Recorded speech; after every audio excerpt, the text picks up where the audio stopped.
Hey everyone, this is acyuta-bhava from Nightlight Astrology, and today we are going to continue our series on the Tao Te Ching for astrologers. Today we are looking at verses 31 and 32. Of course, as I say in every episode, you don't need to have watched all of the previous episodes. You can jump in wherever you want in order to learn something new from the Tao Te Ching. Every verse is kind of its own little world, packed full of wisdom that is deeply applicable for us as students of astrology. And one of the reasons I do this and have one day a week where we spend talking about bhakti yoga philosophy and sort of the philosophy of astrology is to remind ourselves of why we're tuning in. I think it's really important to do that. I don't care if 1/10 of the amount of people watch these episodes.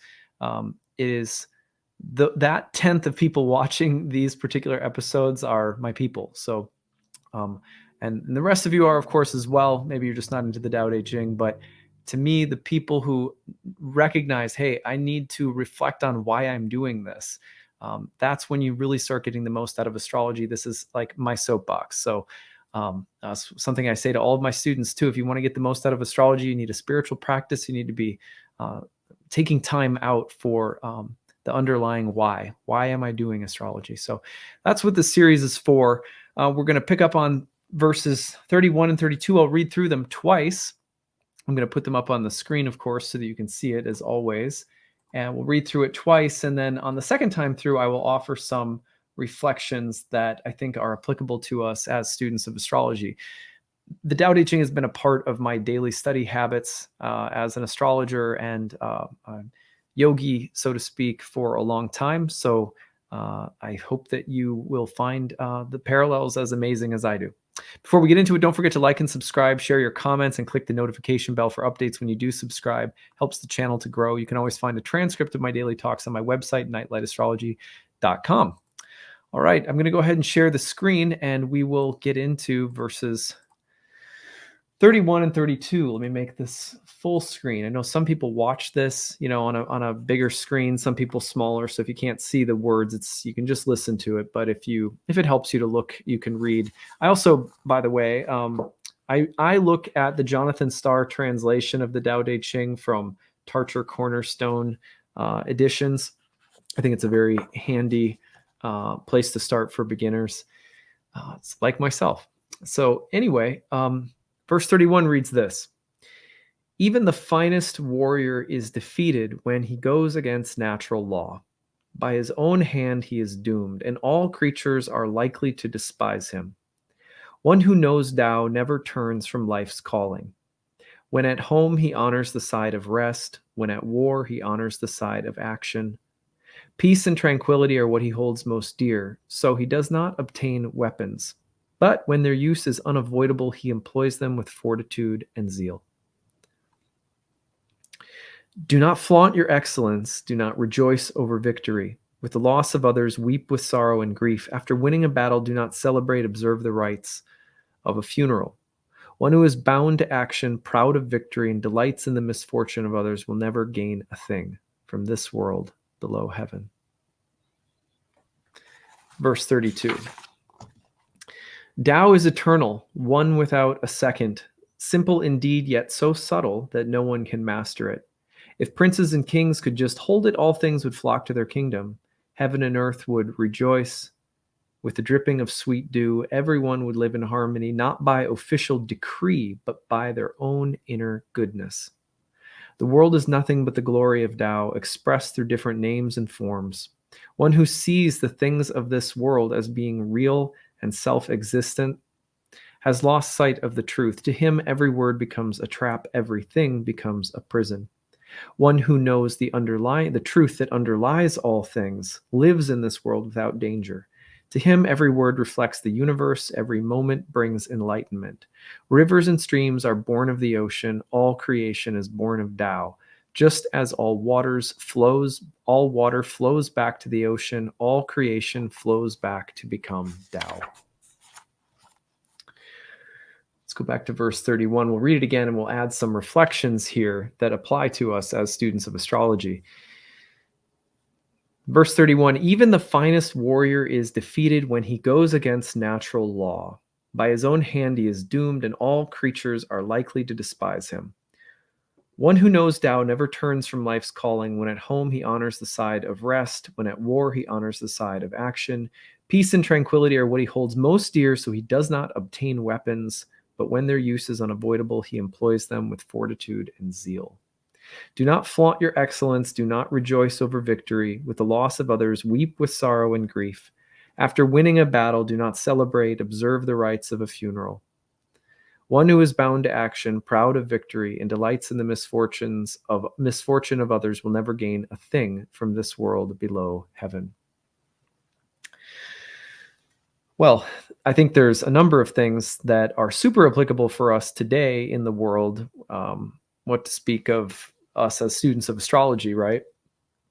But first of all, if I had to summarize what the birth chart is psychologically, there's a lot of things that it describes karmically, fated events or themes or patterns that are playing out in our lives. But it also describes something of the innate character and the calling of life. Our destiny is rooted in character. I think it was Heraclitus who said character is destiny. So when I read this verse and I think about astrology, my everyday life as an astrologer, as someone like you who likes to consume astrological content, I think of the birth chart as a picture of the natural law that is our character. The first house Indian astrologers referred to as Dharma. Now, Dharma can mean a lot of different things, but one of the things that it means in the astrological sense, the first house sense, is the duty that we are bound to, obligated to by virtue of our character. Now, that might have been warped at different times to mean something like caste or class or socioeconomic status or family or something like that. But spiritually, I think what I take away is the idea that each of us are bound to a certain destiny that is rooted fundamentally in our character. And the fifth house, some Indian astrologers associate, because it is trine to the first house, as the house that brings about joy and happiness in relation to the fulfillment of our dharma. So, in other words, if you're method acting your character well, if you're playing the role assigned to you well, there is a sense of happiness. In the Tao Te Ching here is saying that even someone who's very skilled and talented, if they go against natural law, by their own hand, they're doomed. In other words, there's something about whoever we are that requires that we keep aligning with it, that there's a soul and that it's got a character, and that the soul has to choose to play that character well over and over again. And if you go against the nature of that character, there's karmic consequences. And honestly, if I had to summarize what I see in working with people in birth charts every day, it is that people suffer when they try to be something other than who they are. And the birth chart gives not an exact picture, but it gives a symbolic representation of some of the most beautiful dimensions of who we are. It's like a painting of who we are. And what I see from people over and over again is that they somehow try to be something else, and they're trying to hammer themselves into some other shape, and they suffer. It's a little bit different than what this verse is saying, but I think it's very similar, that there is a natural law in the universe, and that law extends into the heavens and the planets and the way that they play a role in the shaping and formation of our character, the reason that we come here, the role that we're meant to play. One who knows Tao never turns from life's calling. You see, it's the same thing the birth chart is describing. I had a speaker come and give a talk in our summer speaker series named Sean Nygaard. He's a good friend of mine. And he gave a talk on the daimon. The daimon in ancient astrology was the sense of almost like a guardian spirit that helps you to pursue the path that is unique and destined for you. And when you are true to this calling, then there's a sense of being true to not only the character that you are born with that desires to be played on the stage of life, but that you're somehow stepping into alignment with the universe itself. I remember when I was a kid, people used to say, just be yourself, and I was always like, well, how could you be anything else? That would be my response. Well, how could you be anything other than yourself? And as I got older, I realized, well, no, actually, you get, your teenage years, early 20s, something like that. You look around at the world and you think, well, that's how that person over there, that's what I should be like, or this is what I should look like, or this is how I should act, or this is what defines success. And you start getting away from thinking about what is authentically you and being in accord with what is you. And if you follow that path, it turns out that um, everything that you're looking for naturally tends to come to you.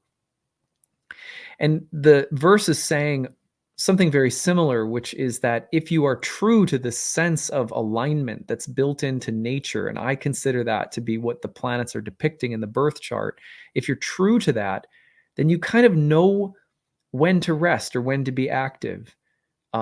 You know when it's a time of peace or it's a time of war, so to speak. You know when to push, zig or zag. You know when to push out or pull back in. And you know when it's the right time to do something and when it's not the right time to do something. And I don't think that's born of some sense of like just adhering to some external law. I mean, it's partly that, but it's also about the inner law. I think it was Immanuel Kant who said the only two things that fill me with awe is the starry sky above and the moral law within. And I don't think what he meant by the moral law within is like the memorization of a set of societal codes. I think what he meant by moral law within is the sense of adherence to a code. James Hillman wrote a book called The Soul's Code. And I think it's something like that. And that when you're following this, you're listening very closely to the calling of character, then you know when it's the right time to do certain kinds of things and when it's not the right time to do certain things. One of the things I love about this verse is that it also says when you are good at something or when you're receiving praise for something or when you're victorious, don't be cocky about it. Don't rub it in other people's face. Don't rejoice that over other people because you won or you're great or whatever. And that's a good warning, because the truth is that when one is on a spiritual path and one starts to pay attention to who you are and to follow it and to learn this kind of, you're navigating life with a certain kind of spiritual intelligence and grace, people start paying more attention to you. People will start saying, oh, I like the way that they're living, or I like the way that they're doing, or they're succeeding at some things, because that's a byproduct of this.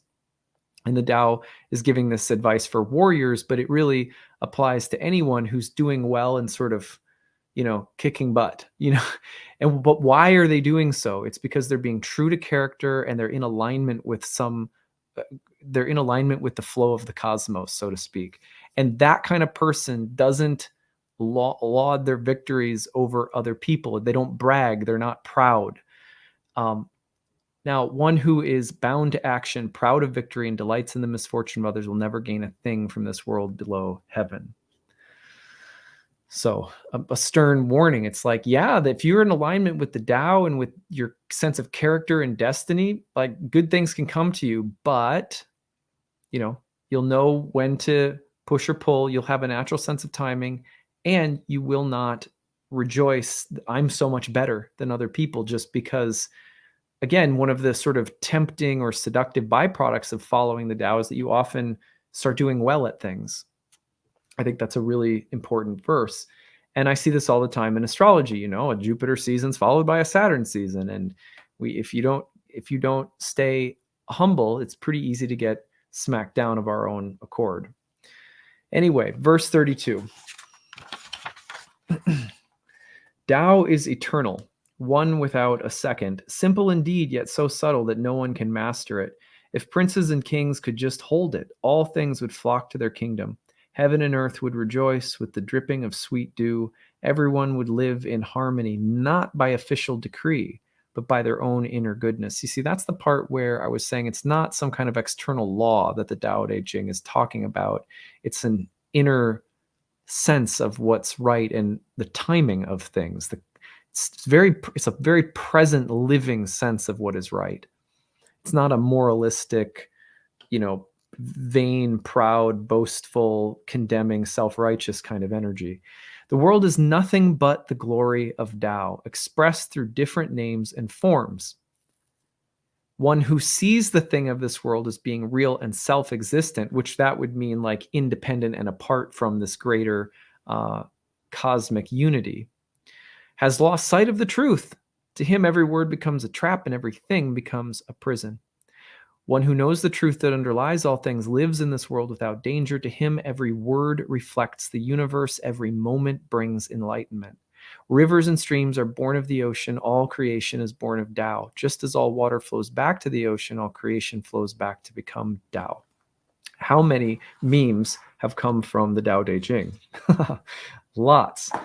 But one of the reasons I love this verse is because in this verse, we are getting the truth that to me is most fundamental about my daily practice of astrology. And you guys have heard me say this many times before. If you track the planets in everyday life, you start to realize that this world is the one become many.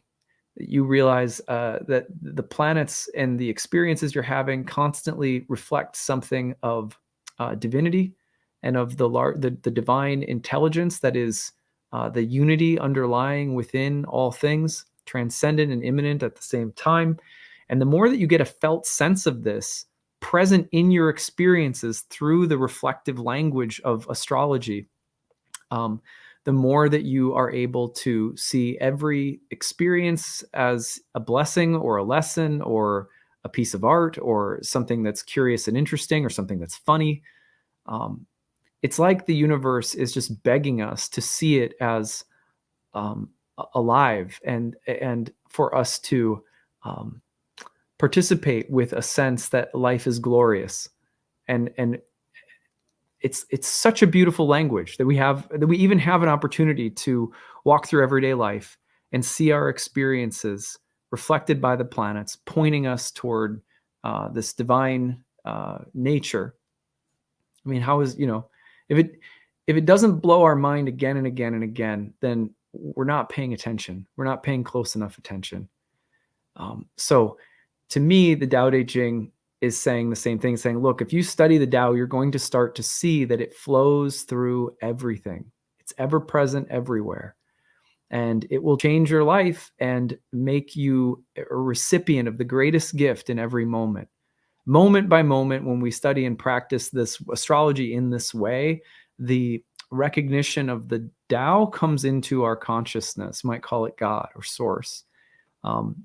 And that recognition grants an unspeakable beauty and intimacy into the very nature of life and experience. So that's why we do it. But you have to remind yourself, that's why I'm doing this, because there's this other dimension to astrology where it's nothing more than a spinning wheel of cosmic gossip and it's like a cosmic soap opera. And there's nothing wrong with the occasional soap opera. I mean, I'm invested probably in just as many as you are, but I have to stop and remember why I'm here, what I'm doing, what is this all about, and kind of look up. And I look up, and I eventually look back down. I see things differently. And I come back into the heart. It's easier to love. It's easier to forgive. It's easier to laugh. It's easier to feel gratitude if I'm doing that. So anyway, I hope that you guys get something of the same. Don't forget to like and subscribe, share your comments, and all that good stuff that helps the algorithm pick up the channel and helps the channel to grow. You can always find a transcript of any of my daily talks on the website, nightlightastrology.com. That's what I've got for today. Bye, everyone.